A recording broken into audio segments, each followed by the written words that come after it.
Here in the Western Hemisphere, bread accounts for about 15% of the daily diet. I did some numbers crunching and discovered that in food days, that's about 54 days worth of food. Not something you can easily ignore. So from a self-reliance standpoint, it might behoove us to find out how we can go about replacing bread or making our own. Well, if you're going to make bread from scratch, you're going to need several ingredients. We're going to need some sort of gluten-containing flour, usually wheat, milk or water. You're going to need some sort of oil. Butter is often used, but any kind of oil could be used. You're going to need yeast. Probably going to need sugar to activate yeast. Most likely salt. Some recipes call for eggs. So up to 7 different ingredients for a minimal loaf of bread. There's got to be an easier way, and there is. So if we're looking for a substitute for the table instead of the regular bread, I'm going to recommend corn tortillas, which only require 3 ingredients. Those 3 ingredients are 1, nixtamalized corn, 2, salt, and 3, water. You can add some sort of oil or lard as well, but basically 3 ingredients. You don't need an oven. All you need is a cooking surface where you put a flat iron down, and you're in business. Now, there's a few steps involved from taking this and turning it into this. So let's get started. Right, so we are going to begin by taking some of our corn and sorting it out into stuff that I might want to save for seed and stuff that we're just going to go ahead and eat. I think we'll save that one for seed. That one. And that one. I think those will make good eating. I think I'll eat this one. This would be great for seed. Oh, wow, nice purple. Okay. That's pretty good. I'll save that one for seed. Save that one for seed. Oh, it's so dinky, but perfect. I think we'll save that for seed too.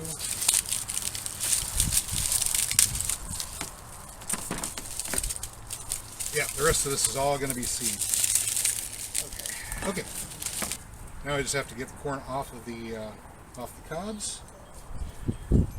It's pretty easy to do, especially with these longer cobs. You just sort of do a little hand wringing motion, just like this, and it shells right off.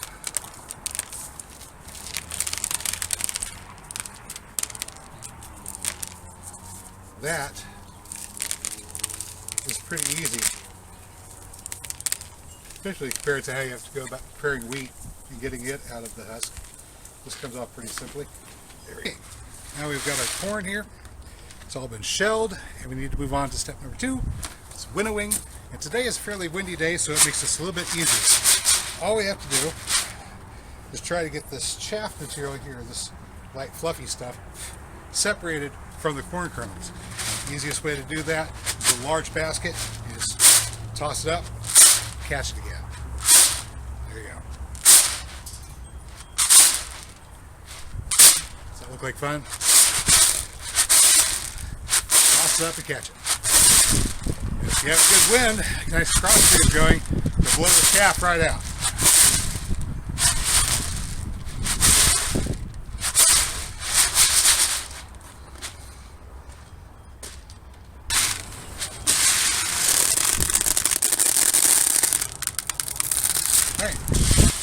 Now that we've got this corn winnowed out and it's mostly cleaned up, it's time to go ahead and prepare our ashes. Unlike winnowing, this part is probably best to do on a day that isn't so windy, but we have today. Alright, we're going to start out with a screen. This is a 1/4-inch hardware cloth. Our ashes, of course, and some sort of container to catch them in. And we're just going to take these a scoop at a time and pass them through the screen. Try to get the little chunks of charcoal out. We'll just have the ashes. Okay, so quick question. Why ashes? Why not use lime if you're looking for a basic solution? And the reason is convenience, mostly. Ashes are easy to come by, and lime may be a little bit harder to come by in a survival situation. You're going to be using most likely a wood stove or fireplace for heat during the winter, and that's going to produce a large amount of ashes, so you have an easy resource available. Another good reason for using ash instead of lime is whenever you cook lime, you have little tiny fragments of stone left over. I have to do something with this stuff here. You're going to have little fragments of stone left over that can grind down your teeth, and that's no fun. Ashes shouldn't do that. Alright, let's see here. We're going to just slowly try to work this ash through the sieve here. Collect as much of it as I can. Now, the usefulness of ash for nixtamalization is dependent upon a couple factors. First off, you want to use hardwood. So, don't burn your trash.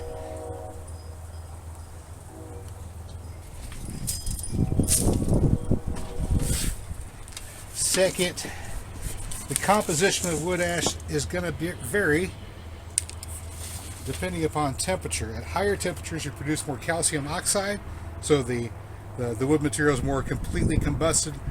At lower temperatures, you'll have a lot of calcium carbonate left in the ash. Calcium carbonate is a salt that's mildly basic, but calcium oxide is about 11 on the pH scale, which would be perfect. And since these were prepared in a very, very hot stove, hopefully it is mostly calcium oxide.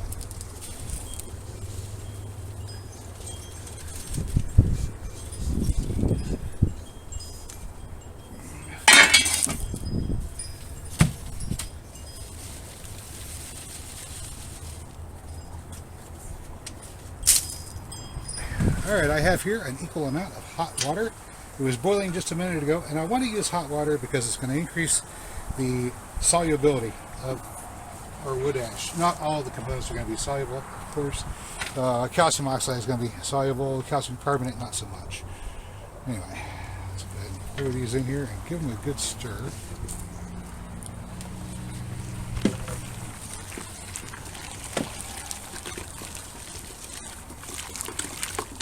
So we're going to have this. Sorry, I'm running out of light here.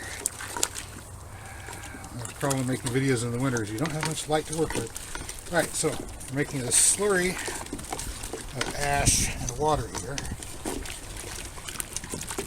Once we've got them stirred up as good as I can get them stirred up,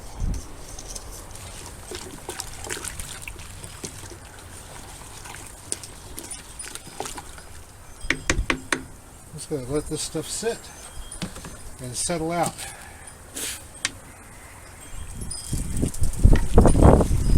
How long? Overnight usually should be sufficient. And once that's done, we'll filter out the solids of the ashes, or so we'll just be left with the liquids with all of the calcium oxide dissolved in the solution, hopefully.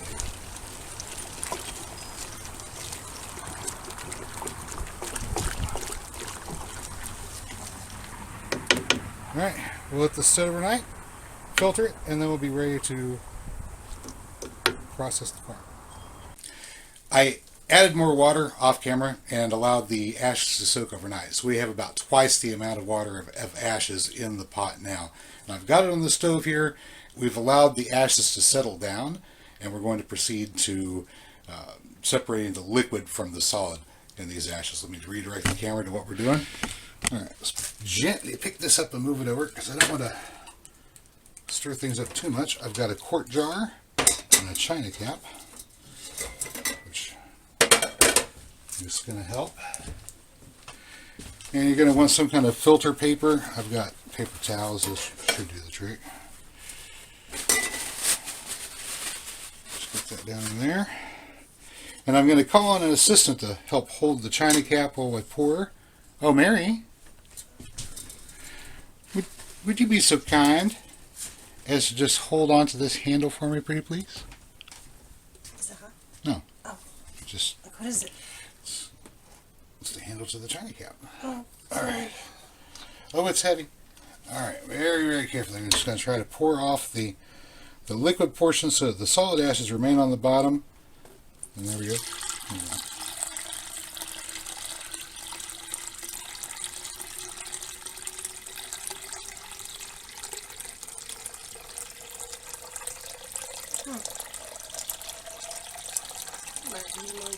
Okay, so this little jar here just got our alkaline solution in it. How alkaline is it? Well, we're going to use a pH strip to test it and find out. Alright, so this scale here, down here, the little red, I'm sorry, so red's 1, that's really acidic, and then we've got 14 up here, which is really basic. Of course, we want this to be really basic. I'm going to take our test strip in, dip it, and we can already tell, that's pretty darn basic. It's bluish? It's bluish to purplish. So we are somewhere in between 12 and 13. And actually it's starting to turn more purple, so it's going from 13 to 14. Mixed Cali lime, which is traditionally used for nixtamalization, has a pH of about 12.8. So this is definitely in the pH range that we need for nixtamalizing corn. Here we've got our corn that we've winnowed. I'm just going to give a cup measure. We get 2 cups.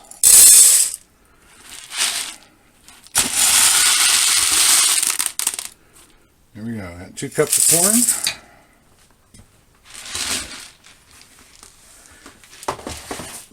And we're going to add our leached hardwood ashes. 1 quart to 2 cups. That should cover them thoroughly. We hope. There we go. And then turn on the fire. I'm going to bring this up to a boil, cover it, and let it sit for about 12 hours or so. And that should do the trick.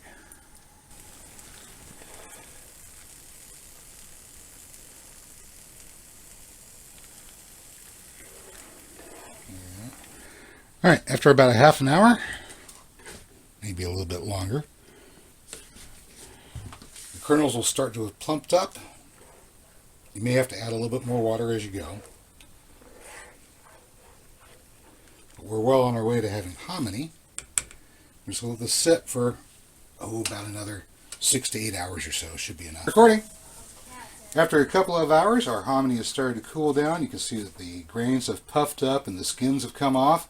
And now it's time to rinse this off to get rid of all that alkaline solution. We're going to wash it thoroughly, and then we'll be ready to proceed to our next step.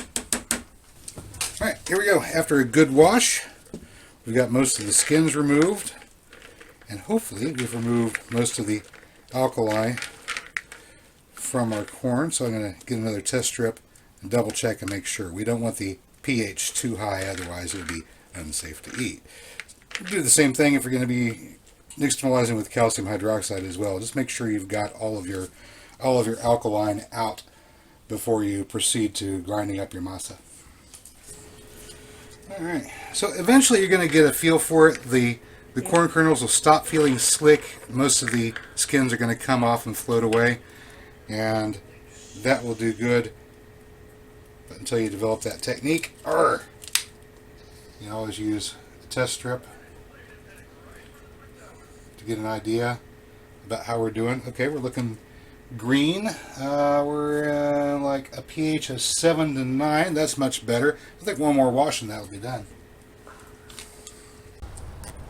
Okay, now that we've got our hominy all ready to go, all the skins are off, it's nice and plumped up, we're going to get it ground up. Now, ordinarily, if I was a Native American living here a few hundred years ago, I'd use a couple of stones to grind these grains up together, but I don't happen to have one of those. It's called a metate. Don't have one, but I do have one of these. And I just discovered something. This clamp here will not attach to my kitchen counter, and it will not attach to my kitchen table, so I'm having to improvise. You know, I think as many of these manual appliances that I have that sort of clamp onto the side of things, I should probably devote some time to building some kind of a support bench or something that I can attach them to. That way I don't have to continue to well, try to improvise. All right, now we got a little bowl to catch our grind in. Here we go.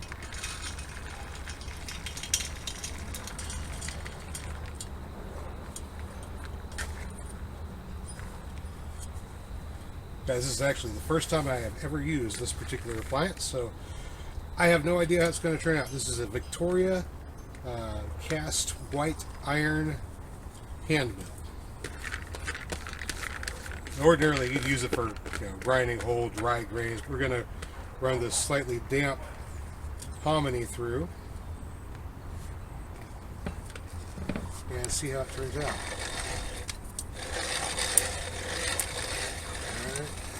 Starting, maybe. Yep. There we go. Actually, let's get down there and get a close look.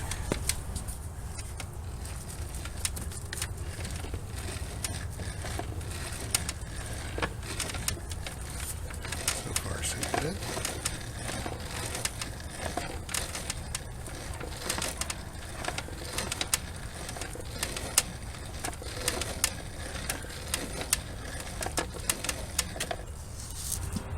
Okay, here we are. One pass through on course. I'm gonna put it through again, but it's almost turned into a dough already. Yeah, nice. All right, one more time through.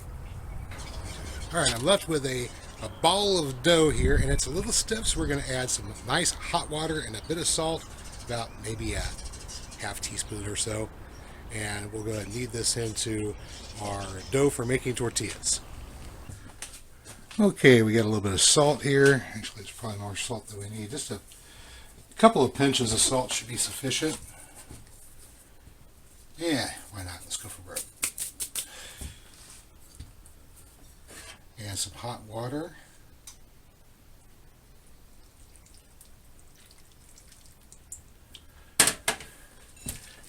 And hopefully that wasn't too much. Once I've got that dough ball formed,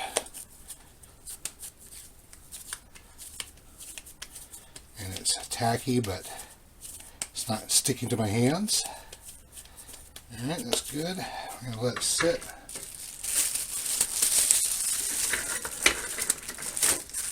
For about half an hour. All right.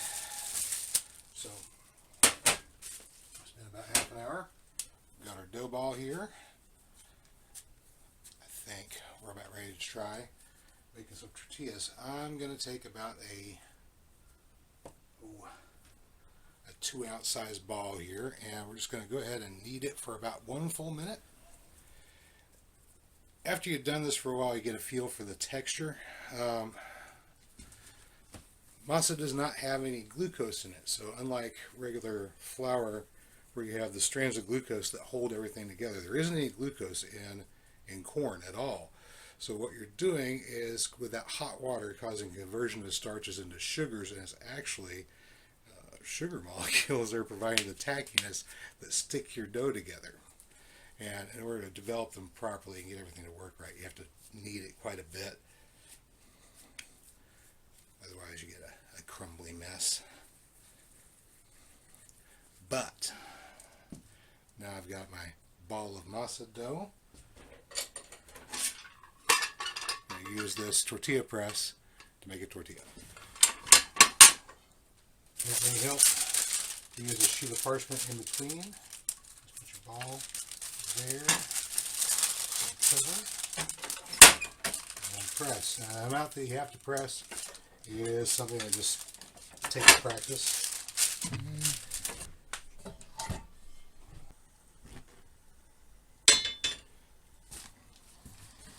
Okay, now if it's been a while since you've used your cast iron, you can take a little bit of lard, just a little bit. We'll use this to season up our cast iron surface.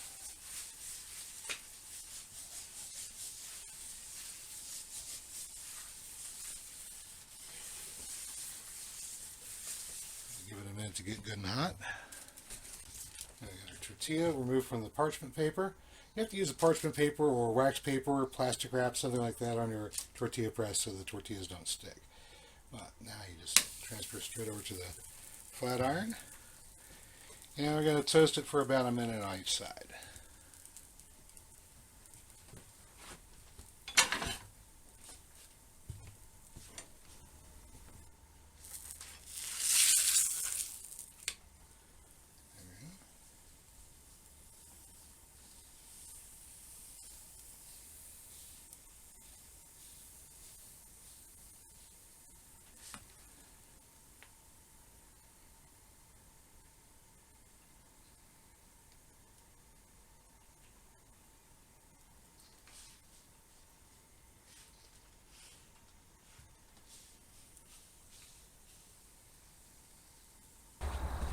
Alright, and then finally we have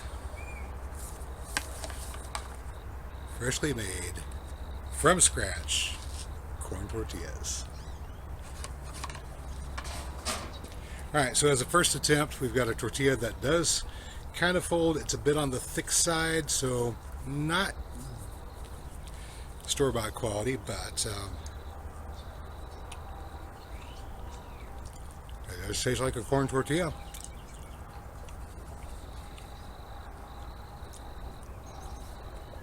Fry it with a little bit of oil, sprinkle on some salt for chips.